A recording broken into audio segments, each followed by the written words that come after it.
زیرہ العظیم وبلغنا رسولہ النبی الکریم الامین ونحن علی ذالک لمن الشاہدین والشاکرین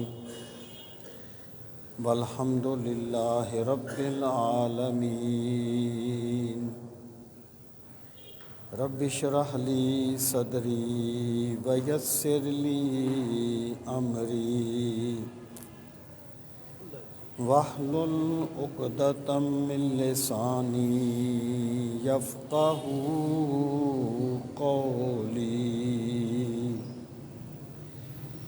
اللہم ارنا الحق حقا وارزقنا اتباعہ وَأَرِنَا الْبَاطِلَ بَاطِلًا وَارْزُقْنَا اجْتِنَابَهُ۔ اللہم ارنا الاشیاء کما ہی۔ ان اللہ وملائکتہ یصلون علی النبی یا ایہا الذین آمنوا صلوا علیہ وسلموا تسلیما۔ اللہم صل وسلم علی سیدنا و مولانا محمد وعلی آل و اصحاب سیدنا و مولانا محمد وبارک وسلم وصلی علیہ۔ الصلاۃ والسلام علیک یا رسول اللہ وعلی آلک واصحابک یا حبیب اللہ۔ الصلاۃ والسلام علیک یا شفیع المذنبین وعلی آلک واصحابک یا رحمۃ للعالمین۔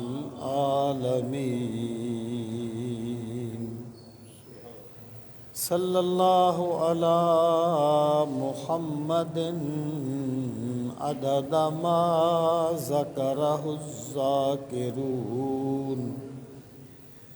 وعدد ما غفل عن ذکرہ الغافلون۔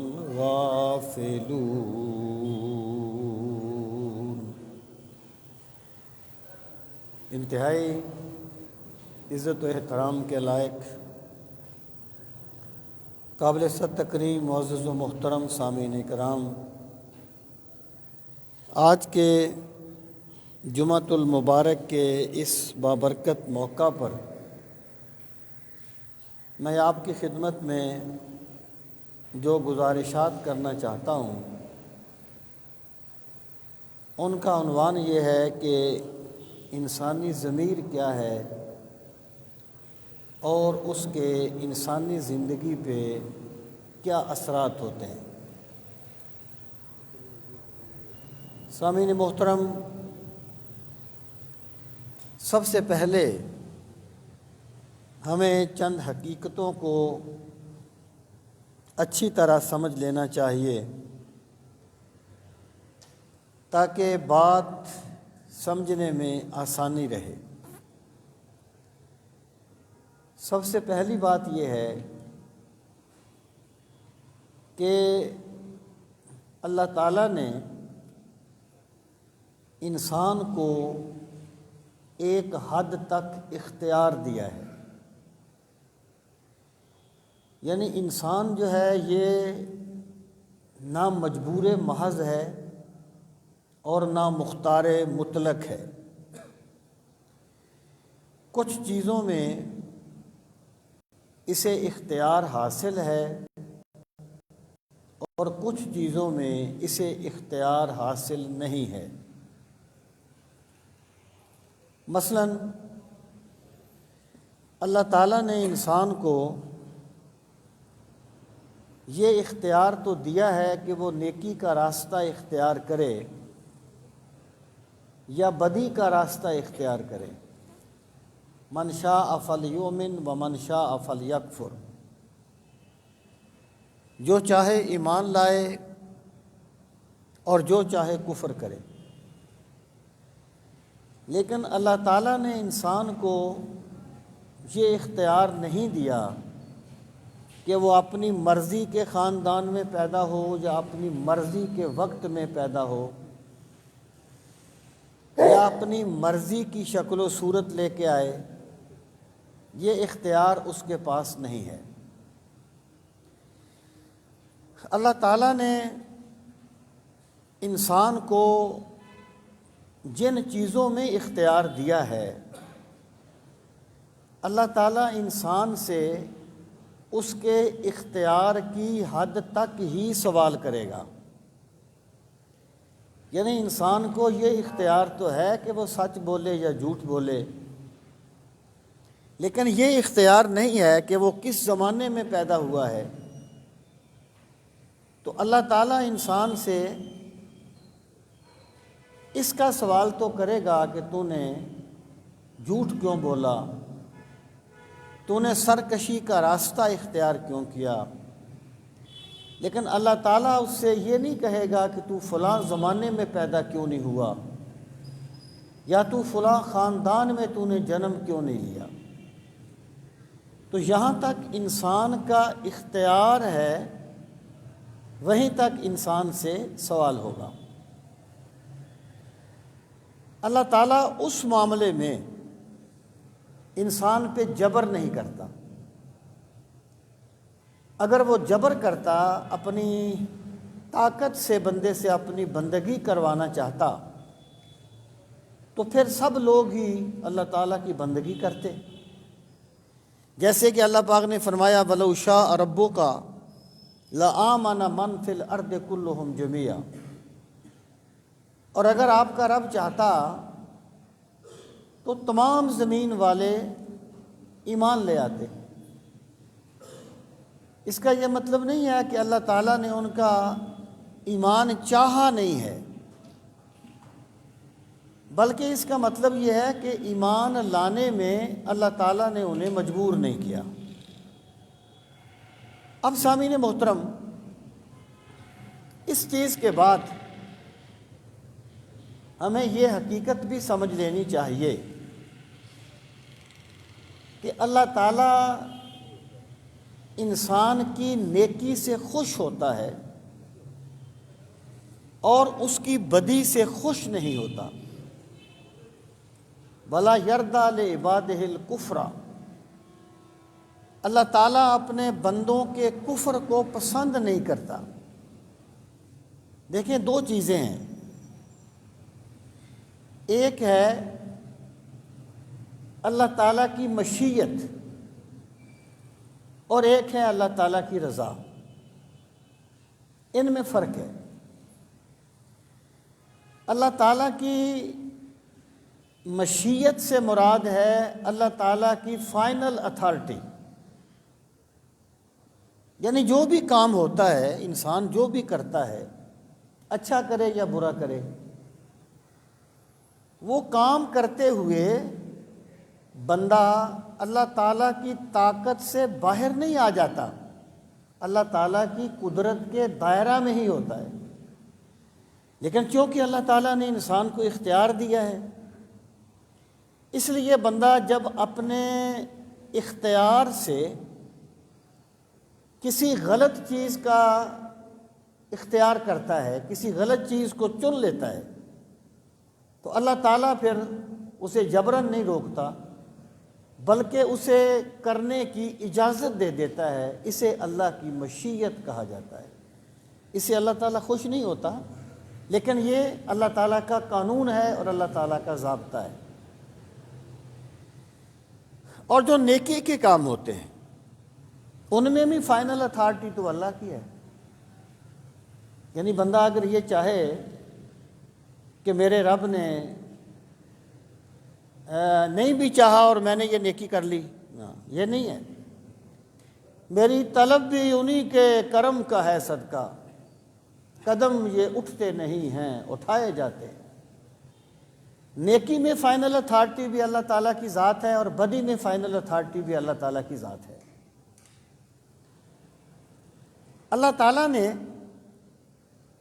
اپنے نظام کے تحت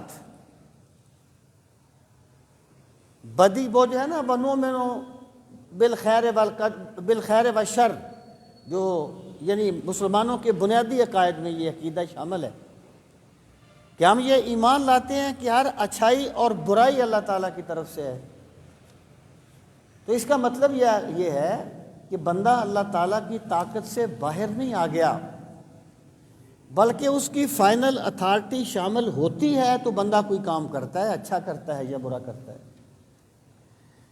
لیکن یہ حقیقت ہے کہ اللہ تعالیٰ کی ذات گناہوں سے خوش نہیں ہوتی بلکہ نیکی سے خوش ہوتی ہے۔ وَلَا يَرْضَىٰ لِعِبَادِهِ الْكُفْرَ، اللہ تعالیٰ اس چیز کو پسند نہیں کرتا کہ بندے گناہ کریں، بندے سرکشی کریں، لیکن اللہ تعالیٰ کسی کو نیکی کرنے پر مجبور نہیں کرتا، کیونکہ اللہ تعالیٰ کے نظام میں جو نیکی ہے یہ محبوب عمل ہے اور جو برائی ہے یہ مبغوض عمل ہے۔ اس لیے اللہ تعالیٰ نے انسان کی ساخت ایسی بنائی ہے، اس کی نیچر ایسی بنائی ہے کہ اللہ تعالیٰ نے نیکی کا سامان بندے کو بہت زیادہ مہیا کیا ہے۔ یعنی بندہ اپنی فطرت کے اعتبار سے برا نہیں ہوتا، بندہ اپنی ساخت کے اعتبار سے برا نہیں ہوتا، بندہ اپنی جبلت کے اعتبار سے برا نہیں ہوتا۔ برائی کو بندہ آ کے دنیا میں اختیار کرتا ہے اور دنیا میں اس کا عادی بنتا ہے۔ یہ انسانی نیچر ہے۔ اب سامعین محترم، اللہ رب العزت نے انسان کی ساخت کیسی بنائی ہے تاکہ ہم یہ سمجھ سکیں کہ ضمیر کیا ہے، اس کی اہمیت کیا ہے۔ اللہ تعالیٰ نے انسان کی ساخت ایسی بنائی ہے کہ اللہ تعالیٰ نے اس کی فطرت میں نیکی رکھی ہے۔ اس کے کئی پھر اسباب ہیں، اس کے کئی مراحل ہیں۔ سب سے پہلے اللہ رب العزت نے انسان کی فطرت میں اپنی محبت کا چراغ روشن کیا ہے، جو فرمایا کہ اللہ تعالیٰ نے بنی آدم سے عہد لیا اور فرمایا الست بربکم، کیا میں تمہارا رب نہیں ہوں؟ تو قالوا بلا، سب نے کہا پروردگار کیوں نہیں، تو ہمارا رب ہے۔ یہ جو اللہ تعالیٰ نے انسانی فطرت میں اپنی محبت کا چراغ روشن کیا ہے، یہ اسی کا تقاضا ہے کہ انسان ان حالات میں جن میں بالکل بے بس ہو جاتا ہے، اس وقت وہ اپنے آپ کو اللہ تعالیٰ کی طرف لوٹاتا ہے اور اللہ تعالیٰ کی ذات کی طرف رجوع کرتا ہے۔ اللہ تعالیٰ نے انسان کی فطرت میں اپنی محبت کا چراغ روشن کیا، اور بندہ جو کچھ بھی کرتا ہے اپنی فطرت کے تحت کرتا ہے۔ جو چیز بندے کی فطرت میں نہ ہو بندہ اسے کبھی نہیں کر سکتا۔ مثلا میں ایک مثال دیتا ہوں۔ اللہ رب العزت نے قرآن مجید میں فرمایا کہ والذین آمنوا اشد حبا للہ، ایمان والوں کی نشانی یہ ہے کہ وہ ہر چیز سے بڑھ کر اللہ سے محبت کرتے ہیں۔ سبحان اللہ۔ یعنی یہ نہیں ہے کہ وہ اولاد سے محبت نہیں کرتے یا مال سے محبت نہیں کرتے یا اپنے دوست احباب سے محبت نہیں کرتے، نہیں، اشد حبا للہ، کہ جو محبتیں انسانی جبلت میں ہیں وہ کرتے ہیں، لیکن جب ان کی محبتوں میں مقابلہ آ جائے اس وقت وہ ہر چیز کو اپنے رب کی محبت پہ قربان کر دیتے ہیں، اللہ کی محبت کو ہر محبت پہ غالب کر دیتے ہیں۔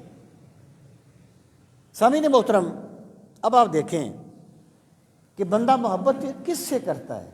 جس کو وہ دیکھتا ہے، جس کو وہ سنتا ہے، جس کو وہ محسوس کرتا ہے، اس سے محبت کرتا ہے۔ اب اللہ تعالیٰ کی ذات کیا ہے کہ نہ تصور میں سمائے نہ گمان میں آئے، نہ بندہ اس کا تصور کر سکتا ہے نہ بندہ اس کا گمان کر سکتا ہے، اور تو دل میں تو آتا ہے سمجھ میں نہیں آتا، بس میں جان گیا ہوں تیری پہچان یہی ہے۔ یعنی اللہ تعالیٰ کی ذات تو بندے کے وہم و گمان سے ماورا ہے، جیسا کہ سیدنا ابو بکر صدیق نے فرمایا تھا العجز عن درک الادراک ادراک، کہ جب بندہ یہ کہے نا کہ مالک میں تیری عظمت کو سمجھنے سے عاجز آ گیا، اس کا مطلب یہ ہے کہ اللہ نے اسے اپنی ذات کی معرفت نصیب فرما دی ہے۔ ہر جگہ پہ جاننا کمال نہیں ہوتا، کبھی کبھی نہ جاننے کا اعتراف بھی کمال ہوتا ہے۔ تو اللہ تعالیٰ کی ذات تو بندے کے وہم و گمان میں نہیں آتی، اور اللہ فرماتا ہے کہ ایمان والے وہ ہیں جو سب سے بڑھ کر مجھ سے محبت کرتے ہیں، اور یہ زمینی حقیقت ہے اور یہ گراؤنڈ ریالٹی ہے کہ اللہ کے کتنے بندے ہیں جنہوں نے اپنے رب کو راضی کرنے کے لیے اپنا سب کچھ قربان کر دیا، کہ جان جاتی ہے تو جائے، مال جاتا ہے تو جائے، کنبہ جاتا ہے تو جائے، قبیلہ جاتا ہے تو جائے، ہمارا رب ہم سے راضی ہو جائے، ہمارا مولا ہم سے راضی ہو۔ یہ محبت کی نا بندوں نے اس ذات سے جو ان کے وہم و گمان میں نہیں آتی، جو ان کے خیال اور تصور سے ماورا ہے۔ یہ محبت کیسے کی؟ اس لیے کی کہ اللہ نے انسان کی فطرت میں اپنی محبت رکھی ہے۔ جو بندے کی فطرت میں نہ ہو نا، بندہ اسے کسی محنت، مشقت، مجاہدہ، مکاشفہ سے حاصل نہیں کر سکتا۔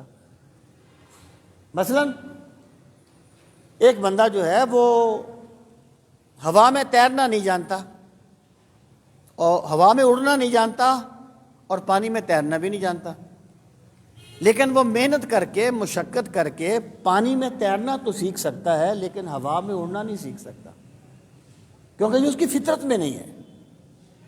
تو اللہ تعالیٰ نے انسان کو، یاد رکھنا کہ اللہ تعالیٰ نے انسان کو بے یار و مددگار کر کے دنیا میں نہیں بھیجا کہ وہ بھٹکتا رہے اور دھکے کھاتا رہے۔ اللہ پاک نے انسان کو اس کی ہدایت کا مکمل سامان کر کے دنیا میں بھیجا ہے۔ اللہ تعالیٰ نے سب سے پہلے اس کی فطرت میں اپنی محبت رکھی ہے، اور یہی وجہ ہے کہ کوئی بھی انسان کسی نہ کسی برتر ذات کو ضرور مانتا ہے۔ وہ بت کو مان لے، خدا کو نہیں مانتا تو کسی پتھر کو مان لے، سورج کو مان لے، مظاہر فطرت کو مان لے۔ وہ شاہ نصیر الدین گولڑوی علیہ رحمت نے کہا تھا کہ میں قدا ہو کہ خانہ کعبہ ہو، سر جھکانا تو ہے کہیں نہ کہیں۔ بندے نے کہیں نہ کہیں تو جھکنا ہے۔ اگر وہ اللہ کے آگے نہیں جھکے گا تو دنیا کے آگے جھکے گا، اور جو اللہ کے آگے نہ جھکے گا وہ ہر کسی کے آگے جھکے گا، اور جو اللہ کے آگے جھکے گا اللہ اسے پھر صرف اپنے آگے جھکانے والا، سر جھکانے والا بنائے گا۔ تو اللہ تعالیٰ نے انسانی فطرت میں اپنی محبت رکھی۔ اور پھر کیا ہے؟ اللہ تعالیٰ نے انسان کو عقل سلیم عطا فرمائی۔ بندہ سوچتا ہے، بندہ ایک نتیجہ نکالتا ہے۔ حضرت امام اعظم ابو حنیفہ رحمۃ اللہ تعالی علیہ نے فرمایا تھا کہ لو لم یبعث اللہ رسلا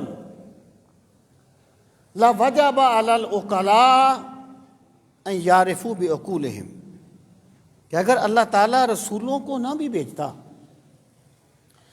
تو اہل عقل پہ لازم ہوتا کہ وہ اللہ پر ایمان لائیں، کیونکہ اللہ نے انہیں عقل دی ہے نا، عقل سلیم دی ہے۔ جب وہ یہ مانتے ہیں کہ ہر کام کا کوئی کرنے والا ہے،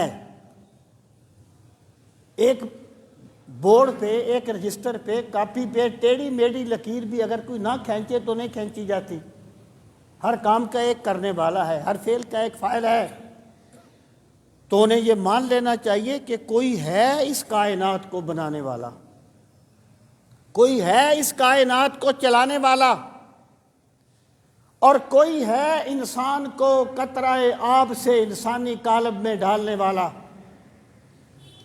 تو یہ عقل سلیم اللہ نے انسان کو عطا فرمائی۔ اور پھر کیا کیا؟ اللہ پاک نے صرف عقل سلیم ہی عطا نہیں فرمائی، بلکہ کائنات میں اپنی قدرت کے جلوے رکھ دیے۔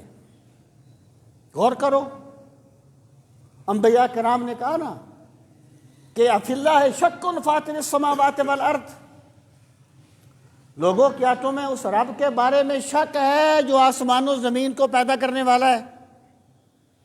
کائنات میں تدبر، تفکر، یہ پوری کائنات سامنے رکھ دی۔ اور پھر کیا کیا؟ اللہ تعالیٰ نے انبیاء کرام کو بھیج دیا۔ جو کچھ کائنات زبان حال سے کہتی تھی، جو کچھ انسان کی فطرت اور عقل سلیم زبان حال سے پکار رہی تھی، انبیاء کرام نے وہ تمام باتیں کال کی لہجے میں ان کے سامنے بیان کر دی اور ہدایت کو آخری حد تک پہنچا دیا انبیاء کرام نے۔ اور پھر آپ دیکھیں کہ انبیاء کرام کا سلسلہ جو ہے وہ رسول کریم صلی اللہ تعالیٰ علیہ وآلہ وسلم کی ذات گرامی پہ ختم ہو گیا۔ پہلے زمانے میں تغیر تھا، تبدل تھا، مختلف شریعتوں میں مختلف احکام بھی بدلتے رہے، لیکن جب رسول کریم صلی اللہ تعالیٰ علیہ وآلہ وسلم کو اللہ تعالیٰ نے مبعوث فرمایا، کیونکہ آپ کی رسالت کا دائرہ قیامت تک کے لیے پوری انسانیت کے لیے تھا، تو اللہ تعالیٰ نے آپ کو وہ دین عطا فرمایا جو قیامت تک کے لیے ہر انسان کے لیے کامل اور مکمل دین ہے۔ اور رسول کریم صلی اللہ تعالیٰ علیہ وآلہ وسلم نے حجۃ الوداع کے خطبہ میں ارشاد فرمایا کہ ترکتکم علی ملۃ بیضاء لیلھا کنہارھا، لوگو میں تمہیں کسی گمراہی میں چھوڑ کے نہیں جا رہا، میں تمہیں دلدلوں میں چھوڑ کے نہیں جا رہا، میں تمہیں اتنی روشن شریعت پہ چھوڑ کے جا رہا ہوں جس کی راتیں بھی اتنی ہی روشن ہیں جتنے اس کے دن روشن ہیں۔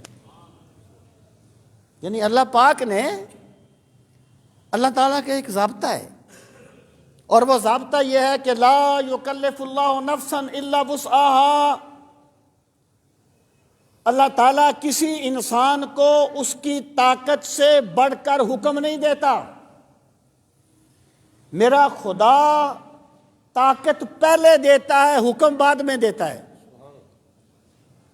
ایک بندے کا خیال ہے، وہ اقبال نے کہا تھا، یہ مشت خاک، یہ سرسر، یہ وسعت افلاک، کرم ہے یا کہ ستم تیری لذت ایجاد۔ اور اس نے کہا کہ فردوس جو تیرا ہے کسی نے نہیں دیکھا۔ یہ زبانی، یہ ترجمانی ہے عام انسان کی۔ اقبال جو ہے نا عام انسان کی ترجمانی کرتے ہیں، ایک انسانی عام سوچ جو ہے اس کی ترجمانی کرتے ہیں اس کی غلطی واضح کرنے کے لیے۔ تو اقبال کہتا ہے فردوس جو تیرا ہے کسی نے نہیں دیکھا، افرنگ کا ہر کریا ہے فردوس کی مانند، یعنی جنت تو غیب کا معاملہ ہے میرے مالک، یہاں تو قدم قدم پر بھٹکانے والے موجود ہیں، یہاں تو قدم قدم پر گمراہیاں ہیں۔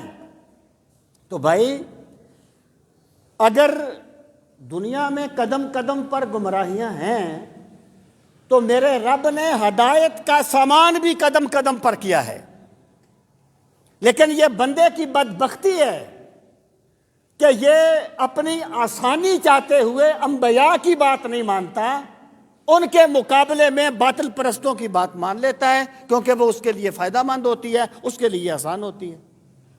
قرآن مجید میں اس کا ذکر کیا گیا کہ قیامت کے دن جب لوگ کہیں گے نا اپنے سرداروں کو کہ یا اللہ ہمیں تو انہوں نے گمراہ کیا تھا، ہم تو ان کی پیروی کرنے والے تھے، ہمیں کیا پتہ ہے، تو سردار کہیں گے کہ پروردگار انہوں نے ہماری بات نہیں مانی، ہماری بات ان کے مزاج کے مطابق تھی، ان کی لذتوں کے مطابق تھی، تو انہوں نے دراصل اپنے مزاج کی بات مانی ہے، اپنی لذتوں کی بات مانی ہے۔ اگر یہ دلیل کی بات مانتے تو ہماری نہ مانتے، انبیاء کی مانتے۔ تو بندہ جو ہے وہ بہانے تو کر لیتا ہے، لیکن میرے رب نے ہدایت کے چراغ قدم قدم پہ روشن کیے ہیں، اور جو بندہ ہدایت کا طالب بن کے نکلتا ہے میرا خدا اس پر اپنی رضا کے راستے کشادہ کر دیتا ہے۔ سفر ہے شرط مسافر نواز بہ تیرے، ہزارہا شجرے سایہ دار راہ میں ہے۔ سامعین محترم، اس طریقے سے ہدایت کے سامان کو مکمل کر دیا، پھر کیا ہوا؟ اسی پر بس نہیں کی، اللہ پاک نے انسان کے اندر ایک ضمیر رکھا، ضمیر کہ جب بھی کوئی ایسا کام وہ کرنے لگے جو اس کی فطرت کے خلاف ہو، جو دعوت انبیاء کے خلاف ہو، جو کائنات کی فطرت کے خلاف ہو، جب بھی وہ کوئی ایسا کام کرنے لگے جو صحیح نہ ہو، غلط ہو، اس کا ضمیر اسے ٹوکتا ہے، اس کا ضمیر اسے روکتا ہے۔ اور یہ جو ضمیر ہے نا انسان کا، یہ بہت بڑا مفتی ہے۔ سیدنا امام حسین رضی اللہ تعالیٰ عنہ، آج آپ کا یوم ولادت ہے، اللہ کی کروڑوں رحمتیں ہوں ان پر، اللہ کی طرف سے ان پر سلامتیاں ہوں۔ آپ فرمایا کرتے تھے لوگوں اپنے ضمیر سے کر دیتا ہے، لیکن دراصل وہ اپنے ضمیر کو دبا رہا ہوتا ہے۔ یہ جو ضمیر ہے نا، اسے اللہ تعالیٰ نے انسانی احتساب کی بنیاد قرار دیا ہے۔ کیسے؟ ذرا سورہ القیامہ پر غور فرمائیں۔ اللہ رب العزت نے ارشاد فرمایا لا اقسم بیوم القیامہ ولا اقسم بالنفس اللوامہ، کہ میں قسم کھاتا ہوں یوم قیامت کی، اور میں قسم کھاتا ہوں نفس لوامہ کی۔ یہ نفس لوامہ کیا ہے؟ اللہ نے انسان میں کیوں رکھا ہے؟ تو یاد رہے انسان میں نفس 3 نہیں ہے، نفس 1 ہے۔ اگر انسان اپنے نفس کو ایسے اس کی پرورش کرے کہ اسے گناہ کر کے خوشی ہو، اور وہ گناہ کی طرف مائل ہو جائے، اور جب بھی کبھی ایسا موقع آئے تو وہ گناہ کا راستہ اختیار کرے، اس نفس کو نفس لوامہ کہا جاتا ہے۔ اور اگر وہ بندہ بندگی کی طرف آئے، نیکی کا راستہ اختیار کرنے کی کوشش کرے، اس کے نفس کی حیت بدل جاتی ہے، اور اس کا نفس اسے پھر برائی کا حکم دیتا ہے۔ یعنی جو نفس لوامہ ہے نا، یہ ملامت کرنے والا نفس ہے۔ جب بندہ کوئی اپنا نفس کی صحیح تربیت نہ کرے، غلط کام کرنے لگے تو نفس اسے ملامت کرتا ہے، یہ نفس لوامہ ہے۔ اور نفس امارہ کیا ہے کہ وہ اسے برائی کا حکم دیتا رہتا ہے ہر وقت۔ اور تیسرا ہے نفس مطمئنہ۔ جب بندہ اس دنیا میں نا ہر کام کے لیے کچھ کرنا پڑتا ہے، جب ایک بندہ اللہ کی بندگی کے لیے کوشش کرتا ہے تو پھر اللہ تعالیٰ اس کے نفس کو نفس مطمئنہ بنا دیتا ہے۔ پھر اسے نماز کے وقت سونے میں لذت نہیں ملتی، نیند چھوڑ کے سجدہ کرنے میں اطمینان ملتا ہے۔ پھر اسے حرام کھانے سے سکون نہیں ملتا، حلال کی کمائی رب کی راہ میں لوٹانے سے سکون ملتا ہے۔ یہ تربیت ہوتی ہے نفس کی، نفس مطمئنہ بن جاتا ہے۔ تو نفس امارہ کیا ہو گیا؟ جو برائی کا حکم دیتا ہے۔ نفس لوامہ جو ملامت کرتا ہے برائی پر، اور نفس مطمئنہ کہ جب بندے کو نیکی کر کے اس طرح اطمینان ملتا ہے جیسے مچھلی کو پانی میں سکون ملتا ہے۔ اگر کوئی بندہ یہ سمجھے نا کہ جب میں نے حرام چھوڑ دیا تو میرا دل مطمئن ہو گیا، تو اسے مبارک ہو، اللہ نے اسے نفس مطمئنہ عطا کر دیا ہے۔ اب سامعین محترم، ذرا دونوں آیات پہ غور فرمائیں۔ پہلے قیامت کا ذکر کیا، لا اقسم بیوم القیامہ ولا اقسم بالنفس اللوامہ، کہ میں نفس لوامہ کی قسم کھاتا ہوں کہ قیامت ضرور آئے گی۔ مفہوم یہ ہے، اس کا مطلب یہ ہے لوگوں، اللہ نے تمہارے اندر جو عدالت لگائی ہے نا، وہ تمہارا نفس ہے جو تمہیں برائی پر ملامت کرتا ہے۔ تو اگر خدا نے وہ بڑی عدالت نہ لگانی ہوتی تو خدا تمہارے اندر یہ چھوٹی عدالت کیوں لگاتا؟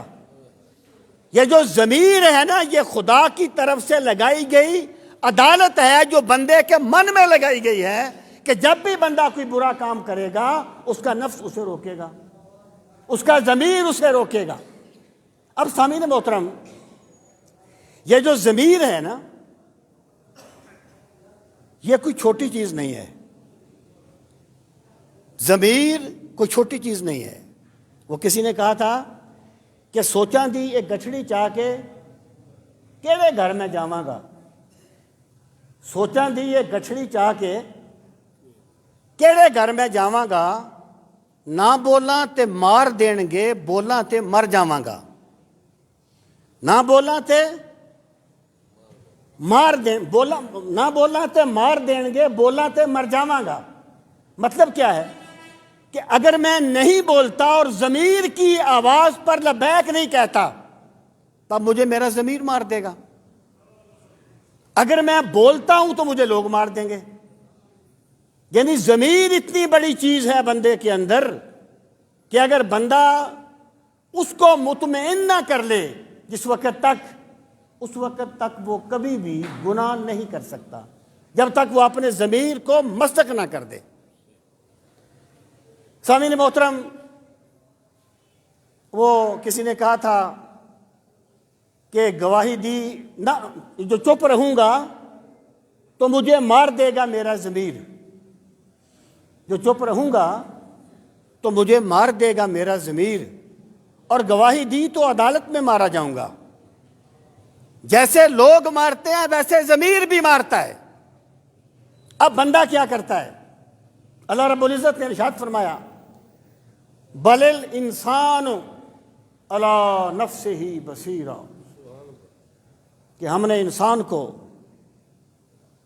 گمراہی میں بھٹکنے کے لیے نہیں بھیجا دنیا میں، ہم نے اسے وہ ضمیر دیا ہے، وہ من کی آنکھ دی ہے کہ جب بھی وہ کوئی گناہ کرنے لگتا ہے تو اس کا ضمیر اسے ملامت کرتا ہے۔ انسان اپنی غلطیوں کو بہت اچھے طریقے سے دیکھتا ہے۔ بل الانسان والا نفسہ بصیرہ، انسان اپنی غلطیوں کو بہت اچھے طریقے سے دیکھتا ہے۔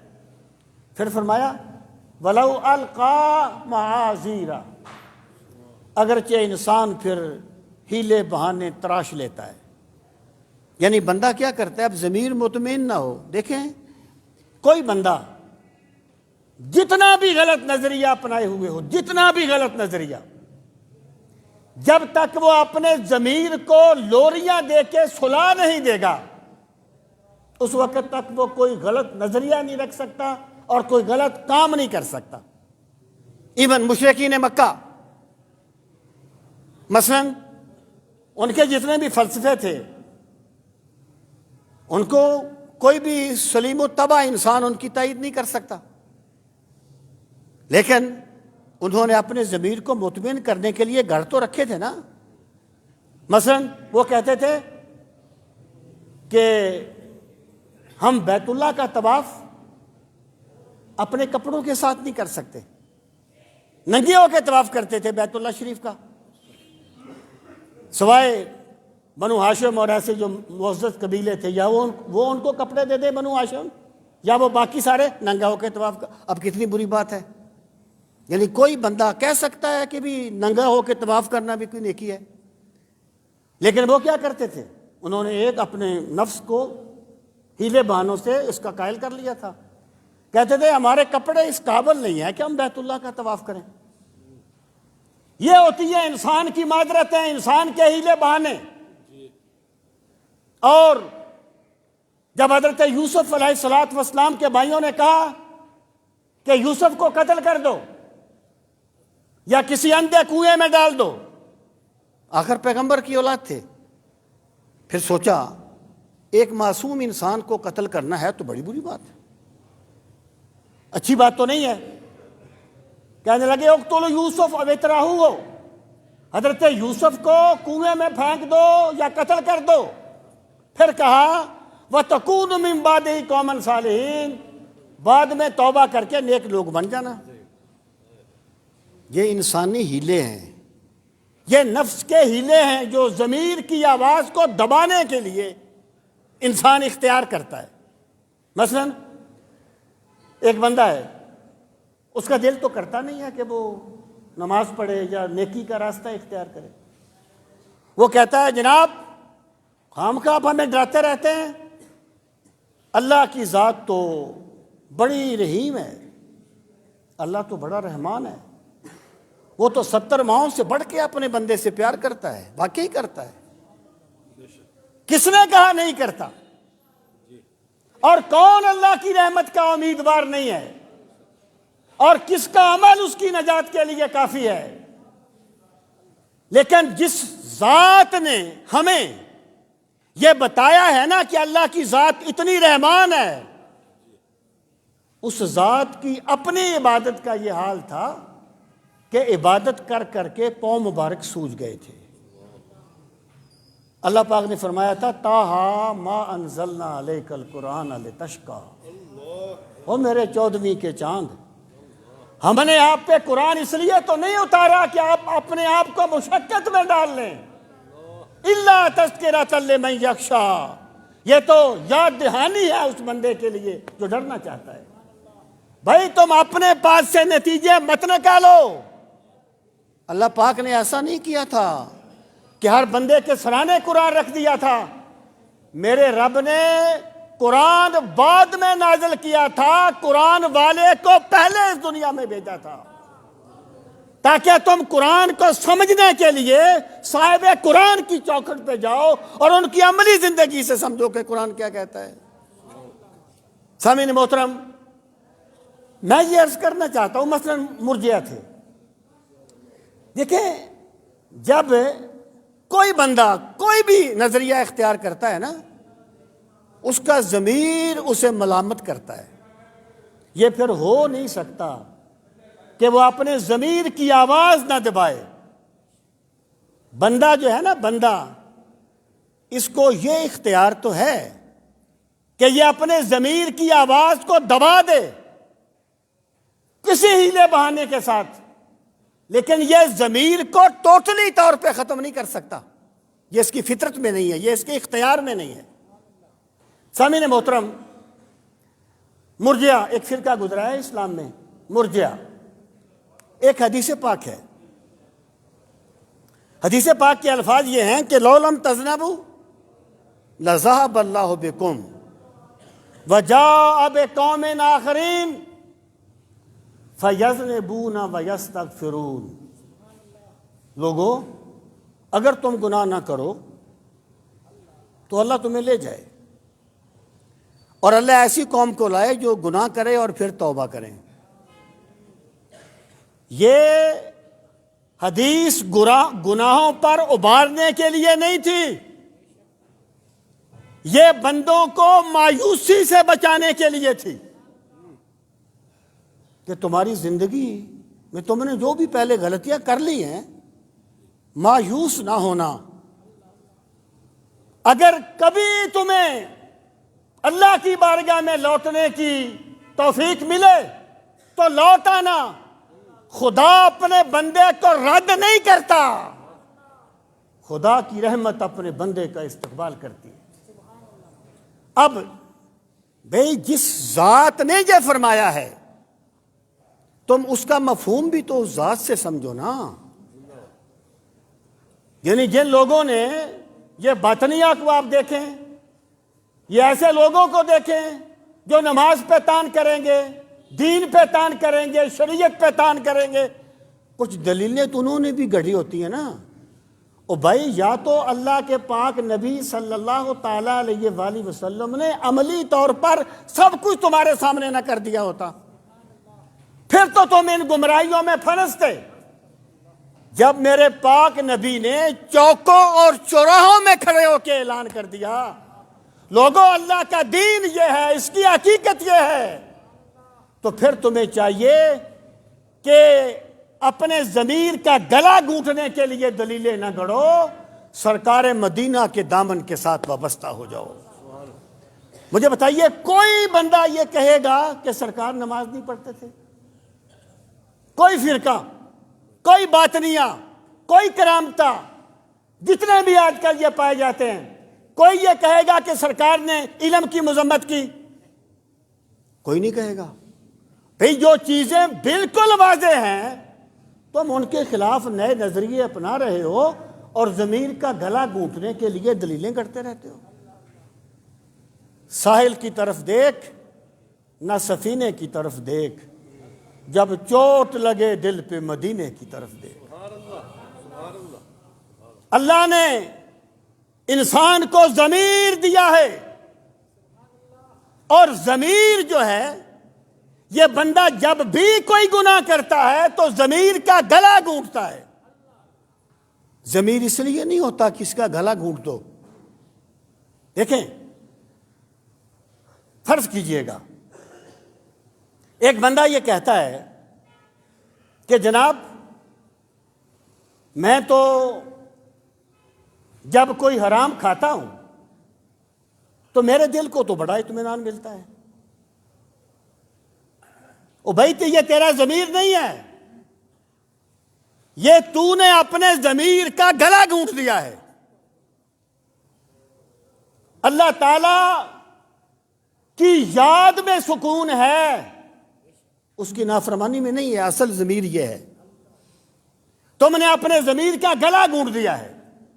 جیسے کوئی بندہ اپنے آپ کو بھیک مانگنے کا عادی بنا لیتا ہے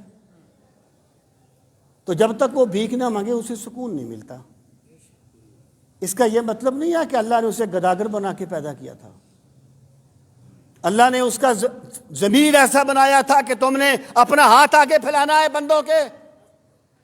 اللہ نے اسے باوقار بنا کے پیدا کیا تھا، اس نے خود یہ راستہ اختیار کر کے گداگری کو اختیار کیا ہے۔ گداگری کو اپنی فطرت بنا لیا، اس نے فطرت ثانیہ بنا لیا ہے، اپنے ضمیر کا گلا گھونٹ دیا ہے۔ سامعین محترم، بات یہ ہے کہ فرض کریں کوئی بندہ کوئی بھی گناہ کرتا ہے تو اس سے آپ پوچھیں کیوں کرتے ہو، وہ آپ کو لازمی طور پہ دلیل دے گا۔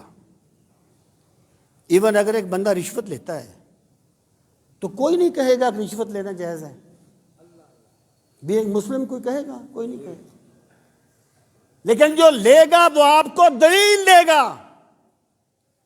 کہ بھائی اس کے بغیر تو گزارا نہیں ہے، اس کے بغیر تو نظام چل نہیں سکتا۔ تاجر بددیانتی کرتا ہے اور ملاوٹ کرتا ہے، اس کا خیال یہ ہے کہ اس کے بغیر تو میرا نظام چل نہیں سکتا، جبکہ اللہ رب العزت نے، دیکھیں جو رزق ہوتا ہے نا، رزق زیادہ پیسوں کا نام نہیں ہوتا، رزق وقار اور عزت کا نام ہوتا ہے، رزق اطمینان قلب کا نام ہوتا ہے، سکون قلبی کا نام ہوتا ہے۔ یہ دولت کبھی بھی ضمیر کے گلے گھونٹ کے نہیں ملتی، یہ دولت ضمیر کی آواز پہ لبیک کہنے سے ملتی ہے۔ تو ہر بندہ کوئی نہ کوئی دلیل تو گھڑتا ہے۔ اللہ پاک فرماتا ہے بل الانسان علی نفسہ بصیرہ ولو القی معاذیرہ۔ اب میں آپ سے یہ عرض کر رہا تھا کہ آپ فرض کریں کہ ایک بندہ یہ کہے کہ جناب میرا ضمیر تو اس پر مطمئن ہے۔ ہوتا ہے نا وہ جو بندہ تھوڑے مار کے بندوں کو مارتا تھا، جی پنڈی کا ہی واقعہ بہت پرانا، تو اس نے کہا جی مجھے بندوں کو مار کے سکون ملتا ہے۔ یہ اس کا ضمیر نہیں تھا، یہ اس کا ضمیر نہیں تھا۔ اتھارٹی کیا ہوگی، قسمتی کیا ہوگی کہ ضمیر کیا ہے اور ضمیر کا گلا دبانا کیا ہے، فیصلہ ہم کیسے کریں گے؟ اطمینان تو ہر بندہ کہے گا مجھے اس میں ملتا ہے۔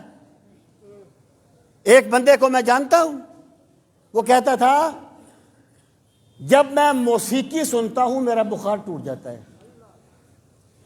گانا سنتا ہوں، موسیقی سے مراد بھی گانا تھا، تو میرا بخار ٹوٹ جاتا ہے، اور اس کا بخار واقعی ٹوٹ جاتا تھا۔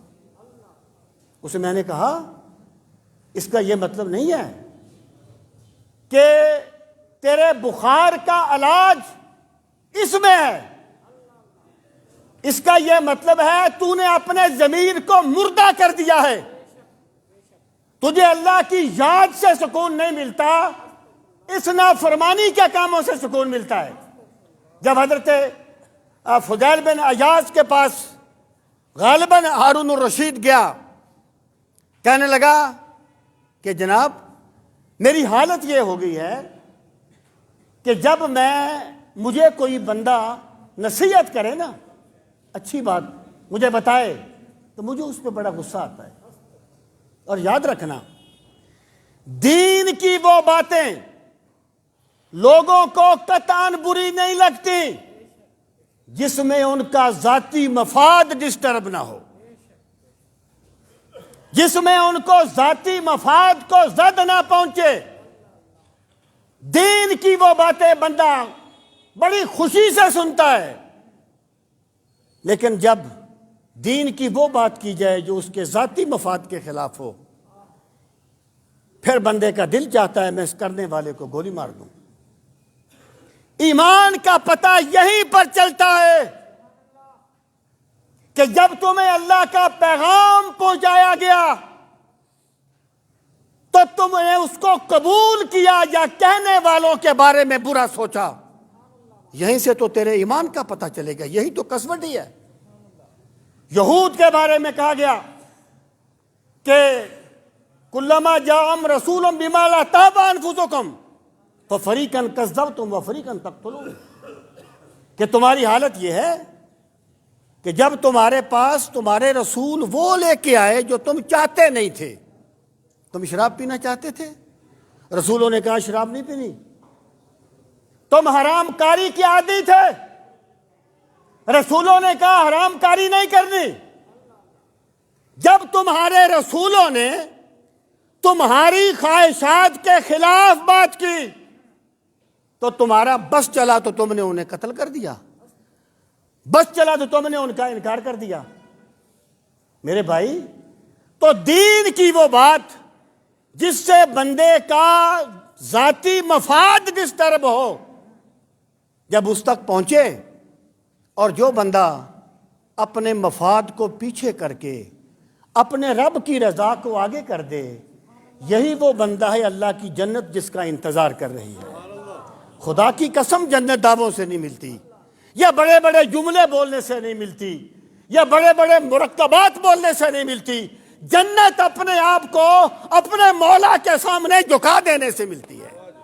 تو جب فضیل بن عیاض نے کہا، ہارون نے کہا کہ مجھے نصیحت اچھی نہیں لگتی، آپ نے فرمایا اب تیرا ضمیر بالکل مردہ ہو گیا ہے۔ جب ضمیر مردہ ہو جائے پھر نصیحتیں اچھی نہیں لگتی، پھر اللہ کی یاد اچھی نہیں لگتی۔ سامعین محترم، یہ دنیا ہے، اس میں اللہ نے بندے کو بولنے کا اختیار دیا، سوچنے کا اختیار۔ بڑا بولتا ہے، یہ بڑا سوچتا ہے، لیکن حق میں کوئی اخفا نہیں ہے۔ ہمیں یاد رکھنا چاہیے، آج تو ہم زیادہ بول کے ایک باطل کو حق ثابت کر دیتے ہیں، ایک دن ایسا بھی آئے گا جب بولتی زبانیں گنگ ہو جائیں گی۔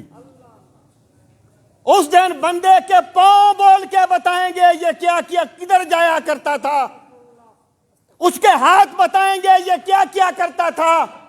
وَخَشَعَتِ الْأَصْوَاتُ لِلرَّحْمَنِ فَلَا تَسْمَعُ إِلَّا ہمسا، اللہ کے جلال سے آوازیں پست ہو جائیں گی اور سوائے سانسوں کی آواز کے کوئی آواز نہیں آئے گی۔ یہ ہیلے بہانے درے کے درے رہ جائیں گے۔ سامعین محترم، اب میں آپ کو ایک کسوٹی دیتا ہوں کہ ضمیر کی آواز پہ لبیک کہنا کیا ہے اور ہیلے بہانے کیا ہیں، جس کو قرآن نے معاذیرہ کہا ہے۔ بھلے الانسان والا نفس ہی بصیرہ ولو القیٰ معاذیرہ۔ یقین جانیں قرآن نے جس طرح انسانی نفسیات سے کلام کیا ہے نا، میں کہتا ہوں کہ کسر ہی کوئی نہیں چھوڑی حق کو واضح کرنے کے لیے کسی بھی پہلو سے۔ اب کوئی بندہ جو بھی کر رہا ہے، ایک ڈاکو سے آپ پوچھیں نا ڈاکہ کیوں مارتا، وہ بھی آپ کو 10 دلیلیں دے گا کہ اس لیے مارتا ہوں۔ وہ بڑا دلچسپ واقعہ ہے، وہ سنانے کا ٹائم نہیں ہے۔ ایک چور کو پکڑ لیا قاضی نے بلکہ چور نے قاضی کو پکڑ لیا، تو وہ اپنی چوری کرنے پہ دلائل دینے لگ گیا۔ ہر بندہ دلیلیں دے گا، لیکن سنیے، بندہ اپنے ضمیر کو حاکم بنائے اور پھر اس حدیث کے مطابق اپنے اعمال کو پرکھ لے، قبل اس کے کہ قبر کی پہلی رات آ جائے، قبل اس کے کہ کفن کی تنیاں کھل جائیں۔ ہمیں اپنے رویوں پہ غور کرنا چاہیے۔ رسول کریم صلی اللہ تعالی علیہ وآلہ وسلم سے پوچھا گیا، یا رسول اللہ نیکی کیا ہے اور گناہ کیا ہے؟ نیکی کیا ہے؟ آپ نے فرمایا کہ نیکی یہ ہے کہ جب تو اس کا ارتکاب کرے تو تیرا دل مطمئن ہو جائے۔ ما اطمئنت علیہ نفسک، جس کام کو کر کے تجھے اطمینان ملے وہ نیکی ہے۔ کسی کا حق مار کے اطمینان نہیں ملتا، یہ سمندر کا پانی پی کے اپنی پیاس بجھانے والی بات ہوتی ہے۔ اور پوچھا گیا یا رسول اللہ گناہ کیا ہے؟ تو آپ نے فرمایا وَالْإِثْمُ مَا حَاكَ فِي نَفْسِكَ وَكَرِهْتَ أَن يَطَّلِعَ عَلَيْهِ النَّاسُ۔ لوگوں، گناہ یہ ہے کہ جسے تو چاہے کہ لوگوں کو اس کا پتہ نہ چلے، جو تیرے دل میں کھٹکے اور تو چاہے کہ لوگوں کو اس کا پتہ نہ چلے۔ وہ بہت سی باتیں ہوتی ہیں جو بندہ بندوں سے چھپانا چاہتا ہے، ہر بات جو چھپائی جائے وہ گناہ نہیں ہوتی۔ مثلا کوئی بندہ جو ہے وہ اپنے گھر کے معاملات کو لوگوں میں نہیں لانا چاہتا، یہ گناہ نہیں ہے۔ 2 چیزیں بتائی گئی، مفہوم یہ ہے کہ تیرا دل کھٹکے اسے کرنے کے لیے، تیرا دل تجھے روکے، تیرا ضمیر تجھے روکے، اور دوسرا یہ ہے تو چاہے کہ لوگوں کو پتہ نہ چلے ورنہ میں ذلیل ہو جاؤں گا۔ جو بندہ بڑے بڑے ہیلے بہانے کر کے حرام کھاتا ہے، وہ بھی چاہتا ہے کہ بندوں کو پتہ نہ چلے کہ میں حرام کھاتا ہوں، میں اپنے رب کی نافرمانی کرتا ہوں، تو بھائی جس بندے نے نیکی اور بدی کا یہ راستہ اختیار کر لیا، اس نے اپنے ضمیر کی آواز پہ لبیک کہا ہے، اور جس بندے نے اس راستے کو مسخ کرنے کی کوشش کی تو وہ اپنے ضمیر کا گلا دبانے کی کوشش کر رہا ہے۔ اور میرے رب نے ضمیر انسان کے اندر ایک عدالت کی طرح رکھا ہے جو بندے کو ہمیشہ صحیح فیصلہ دیتی ہے اور صحیح حکم سناتی ہے۔ رسول کریم علیہ الصلوۃ والسلام کے ایک فرمان کا مفہوم یہ ہے کہ اپنے دل سے پوچھ لیا کر، اگرچہ لوگ کچھ بھی کہیں، یعنی تیرے بڑے ساتھی تجھے کہیں گے کر لے خیر ہے، لیکن تیرا دل تجھے روکے گا، تیرا ضمیر تجھے روکے گا، تو انسان وہ نہیں ہوتا جو اپنی خواہشات کے آگے جھک جاتا ہے۔ مومن وہ ہوتا ہے جو اپنی خواہشات کو اپنے رب کے آگے جھکا دیتا ہے۔ اللہ تعالی ہمیں دین کا فہم صحیح نصیب